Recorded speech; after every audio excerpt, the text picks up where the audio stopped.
तो रखो ना। तुमसे कोई भी आके कह दे ये टोपी है, तुम मान लोगे? जब इमाम हुसैन पाक के रोजे का नक्शा है ही नहीं, करबला मोहल्ला का नक्शा है ही नहीं, पागल थोड़ी है हम कोई। जब इमाम हुसैन पाक का रोजा नहीं, इमाम हुसैन पाक का नक्शा नहीं, अब क्या उसका, अरे नहीं अकीदत में इसको टोपी कह लो, मोहब्बत में कह लो, पागल हो क्या? थोड़ी देर सोचो तो ना, ये तो तुम किताबों से नहीं अपने दिमाग से निकाल सकते हो बातें। किताबों की तो बाद में सुनाऊंगा। तुमने जितने, अच्छा तुम्हारे सामने सरकार के रोजे का गुंबद शरीफ का नक्शा ला, बच्चा बच्चा बता देगा ये सरकार का रोजा। क्यों सब एक ही तरीके का बनाते हैं, जैसे है काबे का नक्शा लाया जाए पहचान लो, और इमाम हुसैन पाक का रोजे का नक्शा लाया जाए नहीं पहचान पाओ। मुहर्रम सब अलग अलग अलग अलग, इतने दिन हो गए मगर तुम्हें कंफ्यूज। इस साल 1 लाख का तो अगले साल को 2 लाख का कटिंग ज्यादा, या महंगाई आ गई, लेकिन नक्शा नहीं, इमाम के रोजे का नक्शा नहीं। अरे हमारा मजहब सच्चा है, हमारा दीन सच्चा, पीर पैगंबर सच्चे, हमारा कुरान सच्चा, हमारा इस्लाम सच्चा, और इस्लाम को मानने वाला मुसलमान। यही आला हज़रत ने कहा है कि मुरव्वजा जो राइज है, जो इस वक्त ये हो रहा है, ये ताज़िया नहीं है, और अगर इसे मान लो तो ये जायज है। समझ में आ रही है? ये जायज नहीं। हाँ, आला हज़रत ने कहा हाँ, अगर कोई इमाम पाक का रोजा बनाए, करबला मोहल्ला का नक्शा बनाए, बतौर यादगार, बतौर तबर्रुक अपने घर में रखे, तो कोई मुज़ायका नहीं, कोई मुज़ायका नहीं है। आला हज़रत को बदनाम करना, क्या हक बात ना बताएं? क्या तुम्हें अंधेरे में रख के चले जाए? जिधर को जा रहे हो उधरी को ढकेल के चले जाए? कितनी प्यारी बात बताइए, कितनी शानदार बात बताइए। जैसे हम एक बात और बताएं, खाना काबा किसी मस्जिद के गेट पे नक्शा बने हुए होते नहीं है, या कहीं पे है, तो तुम हज को जा रहे हो इतनी दूर तवाफ करने, यही तवाफ करो, करता हुआ देखा कभी तवाफ किसी को? क्यों नहीं कर रहा? ये कहोगे भाई ये उसकी नकल है। नकल का मतलब नकली, नकल हम इसे सिर्फ मोहब्बत के तौर पर देखते हैं, रखते, चलो ठीक है। ऐसे ही किसी भी बुजुर्ग के मजार का फोटो, ये भी जायज आला हज़रत ने लिखा, किसी के कोई भी बुजुर्ग हो, बुजुर्ग के मजार का फोटो अगर है तो अपने घर में बतौर तबर्रुक यादगार रख सकते हो। अब तुम उस पे यार अगरबत्ती लगा करके सुबह सुबह ऐसे करो और वहीं पे हाथ जोड़ के खड़े हो जाओ, अब ये तरीका तो बदल गया ना। खाना पकाओ, बिरयानी पकाओ, सारी चीज एक चम्मच पेशाब डाल दो तो जुमला कर रहा हो रहा, माफ करना मगर समझाने के लिए बोल रहा हूं। मक्खी गिर जाए, शरीयत में आया उसे होता दो, और अगर एक तरफ निकाल के डाल दो, अगर दिल ले तो खा लो, वरना किसी जानवर को, या एक तरफ जो पांवों के नीचे ना आए, रिस्क की बेअदबी ना हो। ये तरीका बताया। अब पूछा गया उसको होता क्यों, तो बेचारी को कहा इसलिए मक्खी की आदत होती है, उसके 2 पर है, एक में शिफा है और एक में बीमारी है, तो वो बीमारी वाली पर डाल देती है, अंदर ले खाप को, और वो वाला उठाए रहती, तो गोता दोगे ना तो वो भी पड़ जाएगा उसमें, तो दोनों बराबर हो जाएंगे। ये एक इल्लत बताई, वो अलग चीज है। मगर बात चल रही है यार, अब खुद सोचो, जरा सोचने की बात, तवज्जो रखना।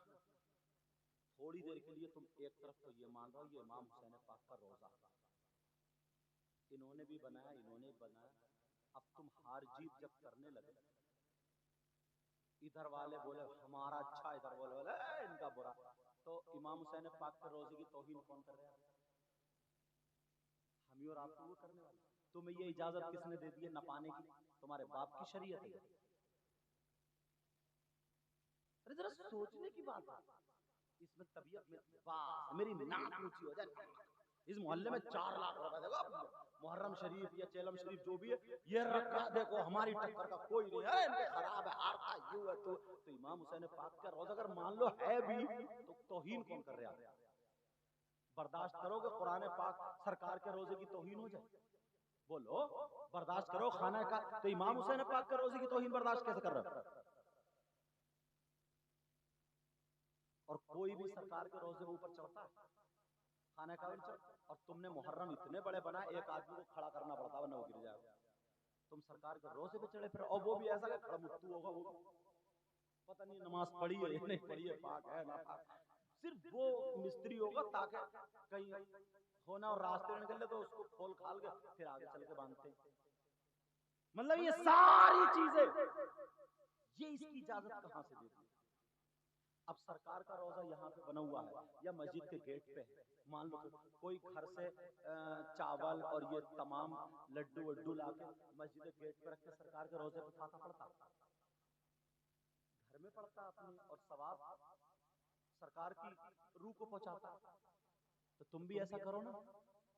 फिर मुहर्रम जो जा रहा है फिर उस पे ये जो खीले बताजे लड्डू जलेबी क्या समझ के तुम उस पे चढ़ा रहे हो, ये बताओ क्या समझ? ये किताबी तो कम से कम 3 रोटी खा रहे हो, 1.5 के फल तो रखो, क्या समझ के बस लड़ाई झगड़े ले लो बात। इसने मना ही कैसे करा और डायरेक्ट कह देता कि वो यजीदी है, भले आलिम है वो, इसका ईमान खत्म। इस पे तौबा लाजिम। अगर और गाली दे देता, गाली बक देता तो ईमान भी गया। और अगर इनकार कर देता शरीयत मुस्तफा, उसने कहा शरीयत में है, हदीस में, कुरान में, तो ये कह रहा ना तेरी मानूंगा कुरान की मानूंगा हदीस में, इमाम हुसैन से अहले बैत से मोहब्बत करता हूं, रोक ले रोका जा गया। मुफ्ती साहब गए चौराहे पे जो खड़े थे, मुफ्ती बनेगा खत्म। और बाज ना ये भी है, इसने भी इमाम पाक का रोजा नहीं देखा, ये भी डायरेक्ट मुहर्रम को अगर इमाम पाक का रोजा उसको भी बुरा बुरा कहने लगता है। इधर के लोग भी बात, तुझे भी जबान खोलने की हिम्मत नहीं। मैं बता रहा हूं मसला, समझ में आ रही बात? लड़ाई झगड़े खत्म करो। एक तो वैसे ही यार हम लोग जैसे जबान 32 दांतों में फंसी पड़ी, हालात इतने बुरे हो गए हजरत, इतने बुरे हालात हो गए। आप अगर देखें ना तो इस वक्त कम से कम इतनी लड़कियां उनके जहन में जहर घोल दिया कि देखो इस्लाम में पर्दा है, इस्लाम में तुम पाबंद रहोगी, इस्लाम में तुम्हें रोटी पकानी पड़ेगी, बंद के रहोगी, कपड़े धोने पड़ेंगे, अरे जिंदगी में तुम्हें कोई काम करने नहीं मिलेगा, तुम्हें बांदी बना दिया जाएगा, नौकर बना दिया, निकलो इस्लाम से। बस किसी गैर मुस्लिम लड़के ने लिफ्ट दी और उसके प्यार में बह के चली गई और जाके सारी चीजें खत्म, बिंदी लगा रही है धर्म परिवर्तन, और उसका ईमान खत्म। उसने इस्तेमाल किया जो करना था, न धोबी का कुत्ता, न घर का, न घाट का। अब 6-7 महीने के बाद वहां से भी खत्म। अब क्या कर रही है? इसमें तवज्जो दो, गौर करो। तुम्हारी इन बातों से फुर्सत नहीं है, हम तुम्हारे यही झगड़े निपटाते हैं। दीन और इस्लाम की बात ही क्या पहुंच रही है? मैंने कहा था ईमान सबसे पहले मुकद्दम है। एक मुसलमान की लड़की भंगी लड़के से शादी कर लेती है, शादी करने के बाद होठ से होठ नहीं मिलाती हो, मियां बीवी क्या होता है, ये कुछ शर्माने की बात नहीं। वो उसका थूक, वो भंगी एक नजिस का थूक मर जाती। अगर तुमने ये बेटी के जहन में ये डाला होता तेरे पास ईमान है सबसे बड़ी दौलत, वो मर जाती, कट जाती, टुकड़े टुकड़े हो जाते, मगर इज्जत पे आंच आने नहीं देती। खड़े होकर के मैदान में ये कहती अरे मैं फातिमा तो नहीं हूं मगर कनीज़े फातिमा जरूर, मगर कमी यहां पर भी तुम्हारी। जवान बेटी को इतना बड़ा मोबाइल दिए पड़ा, हाँ जनाब अब्बा, इतना बड़ा मोहतरम अब्बा जी, इतना बड़ा। अब अब्बा को शर्म है गैरत। अब्बा से पूछो, अब्बा जी बेटी को मोबाइल दिया, बेटी के ट्रक चल रहे होंगे, बेटी की ट्रेनें चल रही होंगी, हवाई जहाज चल रहे होंगे, कारखाने चल रहे होंगे, फैक्ट्री चल रही होंगी, बसें चल रही होंगी, पूरा मोहल्ला खरीदेगी वो, पूरा खानदान भूखा मर जाएगा अगर बेटी मोबाइल नहीं चले। कितना सीधा अब्बा हो गया, कितना बोल। वैसे सीधा नहीं है, वैसे बहुत टेढ़ा। खेतों की मेंढ काट ली 2 साल में, उधर मेंढ वाले ने अपनी मेंढ पे खेत लगाए थे तो देखा खेत मेंढ इसके खेत में है, उधर पहुंचा ली धकियाल धकियाल, पेड़ अपने खेत में, झगड़ा। बोले क्या बात? बोले जिसके खेत में उसी के भाई। तो बोले मैंने तो अपनी मेंढ पे लगाया। बोला मुझे क्या पता कैसे आ गया। अच्छा तुझे पता नहीं, है बड़ा सीधा था। मेंढ हर साल हफ्ते में धकिया पहुंचा दी उधर, पेड़ इधर, अब झगड़ा। वैसे बहुत सीधा है, जिसका ले लिया दिया ही नहीं, लिया जाए ले लिया। बहुत सीधा है वैसे, देखते ही नहीं हराम का हलाल का बस मुफ्ती बनेगा, मुफ्ती। चौराहे पे खड़े होकर खड़मुत्तू कहेगा अब पद में जाना। बोले हाँ भाई देखो यजीद ने यार बहुत गलत काम किया, और हुकूमत तो अमीर मुआविया ने दिए थे, वो भी गलत थे। माशाअल्लाह सहाबी को कह के अपना ईमान खतरे में। कुछ आए वो बोले देख अगर तू यजीद को कहेगा तो हुसैन पाक को मानता, मैं हुसैन पाक को कहूंगा। ये भी गया, ये और बड़ा मुफ्ती था, ये भी गया। ईमान बचा, ईमान बचा। कितना अच्छा मौका। अब तो मदरसे हैं, मस्जिद हैं, आलिम हैं, मुफ्ती हैं, सब लोग हैं। धानों के खेत में अगर गेहूं लगा दो तो होंगे क्या? समझे? पौध बोलते हैं ना उसको, जो लगाते हैं बड़ी होती है, करके पौधों की जगह गेहूं अगर लगा दो तो होंगे क्या? यार सोचने की बात है, समझने की बात है। लिहाजा अब बात क्या चल रही, वही थोड़ा सा और बताओ यार। 10 मुहर्रम को क्या हुआ था? तवज्जो रखो मेरी। 10 मुहर्रम को क्या हुआ था? इमाम हुसैन पाक के बच्चे शहीद हुए, करबला में लेटे थे। बोलो लेटे थे नहीं लेटे? इमाम हुसैन भी शहीद हो गए, उनके भाई अब्बास के बाजू कटे हुए। एक जमाने से सुनते आ रहा था, 3 दिन के भूखे प्यासे, जब जब पानी पे उनके नाना की हुकूमत, कायनात के जर्रे जर्रे पे उनके नाना की हुकूमत। अब उनके बच्चों को भूखा प्यासा, और हम इतनी नस्लों के बाद सैयद, तो लोग हमारे हाथ चूम रहे हैं। मेरी तरफ तवज्जो, इतनी नस्लों के बाद, और वो डायरेक्ट एकदम अली के बेटे, फातिमा के बेटे, हसन हुसैन के बेटे वहां पे भाई हैं, मगर उनकी लाशों पर घोड़े दौड़ाए जा रहे हैं। ये सारी चीजें करबला में। तुम कैसे हुसैनी? तुम्हारे यहाँ करबला में हलवे पराठे की दुकानें लग रही हैं, तुम्हारे यहाँ करबला में जलेबी टूट रही है, तुम्हारे यहाँ करबला में गोश्त के कबाब तले जा रहे हैं, तुम्हारे यहाँ करबला में खिलौनों की दुकानें। ये जवान 2-1 बच्चे छोटे जो कंधे पे ढाल के लेके जा रहे हैं मेले को। तेरे अब्बा की शादी, बच्चों को ला रहे हैं डुगडुगी दिला के। क्या हुआ? बच्चों को ला रहे हैं डुगडुगी दिला के, बच्चों को ला रहे हैं बांसुरी बजा रहे हैं, पू पू करते हुए मेला कर रहे हैं। ये बच्चों को फूकने ला रहा, फूकने, खिलौने, 10-10, 5-5, 2-2 किलो मिठाई आ रही है, चूरन चाट के पत्तों की दुकानें तुम्हारे यहाँ करबला में। और हद तो ये लड़कियां मेकअप करके फैशनीले कपड़े पहन के करबला में मेले को जा रही है। अरे हया करो, शर्म करो, शर्म। किसी के बाप की शादी नहीं है, किसी का वलीमा कीका नहीं है। अरे नबी के बच्चे दीन और इस्लाम को बचाने के लिए करबला में शहीद हुए, उन्होंने कुर्बानी दी थी। तुम कैसे हुसैनी हो? वहां पे मजे मार रहे हो, लड़कियां लड़कों से मोबाइलों पे बातें कर रही हैं, और लफंगे लड़के लड़कियों की तरफ जा रहे हैं, टकरे मार रहे हैं, बेहयाई हो रही है, इज्जतें लूटी जा रही है। शर्म करो। वहां करबला से दीन और इस्लाम फैल रहा था, और तुम्हारे यहाँ करबला से क्या ये बातें कौन बताएगा? किताब में लोगे क्या? तुम है ना, तुम्हारी तारीख से हटा दिया, तुम्हें भुला दिया, तुम्हें रास्ते से अलग कर दिया। कहीं ऐसा ना हो कि ये गुलाम हुसैन पक्का सच्चा बन जाए और ये हर चीज पे कि इनके पास ये कुर्बानी आ जाए कि हमारी जान से, हमारे बच्चों से, हमारे माल से सबसे ज्यादा मजबूत और ताकतवर हमारा ईमान आ जाए। कहीं के मैदान में आके सलाम का झंडा ना, ऐसा करो इन्हें फंसा। अब मेले लग रहे हैं, सब मेले।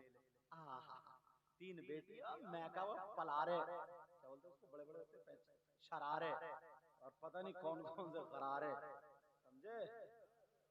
लाजू पलाजू समझे, तराजू, मर गए उसी पे। दोबरा लपेटे मिल रही है तो दोबरा। न अब्बा को शर्म है, न अम्मा को शर्म है, पास लगाई कर मेले जा रही करवाला के मेले। अच्छा, इसको हुसैनी बोले। इतना बड़ा मोबाइल लिया जा रही, हेलो मैं वहां हूं, तुम कहां हो? और कुछ बेहया लड़के हैं ना, बेहया लड़के,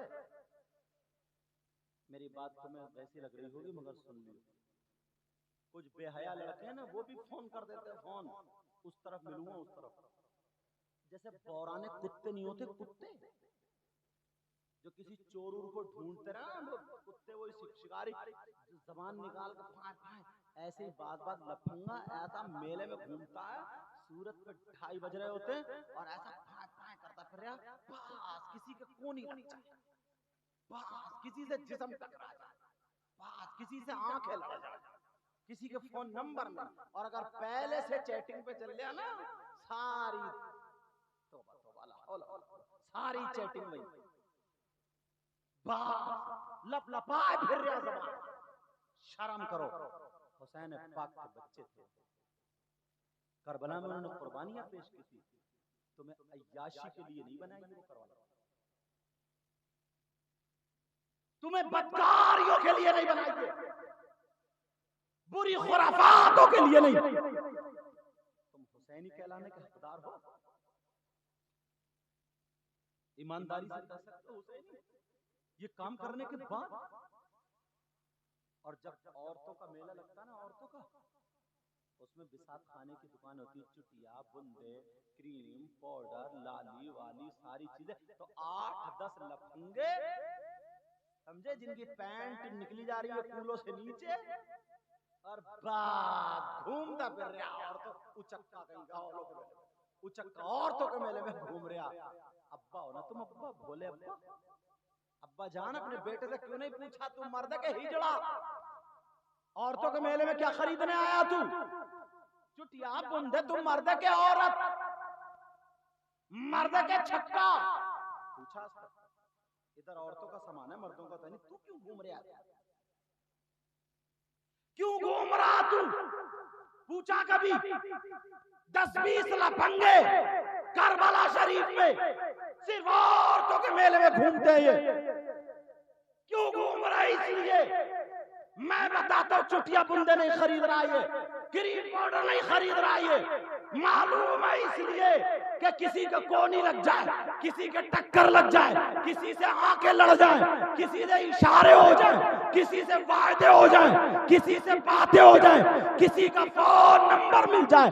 अरे शर्म करो, हुसैन पाक के बच्चों ने दीन और इस्लाम को बचाया था। तू पौराणिक कुत्तों की तरह, तेरी रगों में शैतान दौड़ रहा है, और वो भी करबला में जाकर के तू ये काम कर रहा है और कूद के कहता है मैं हुसैनी हूं। अरे शर्म कर, हुसैन के सामने कौन से मुंह से जाएगा? मैं तुम्हें जवाब देता हूं। अरे तू जो घूम रहा, किसी के कोनी लग जाए, जिसके तू कोनी मारने गया था, अगर तेरी मां निकलती तो तू क्या करता? जिसे धक्का मारने गया तेरी बहन निकलती तो तू क्या करता? जिससे आंखें मिलाने गया तेरी भांजी होती तो तू क्या करता? अरे जिसे बातें करने गया, फोन नंबर लेने गया, वादे करने गया, तेरी भतीजी होती तो तू क्या करता? तेरी खाला होती, फुप्पो होती, चाची होती तो डूब मरने की जगह नहीं थी। नौजवानों, इन बच्चों ने ये जलसा जोड़ा है, इन्हें मुबारकबाद देना। और आज आज उठो तो हुसैन का नाम लेके तौबा करके उठना कि हम मर जाएंगे मगर हुसैन के नाना की शरीयत के खिलाफ कदम नहीं उठाएंगे।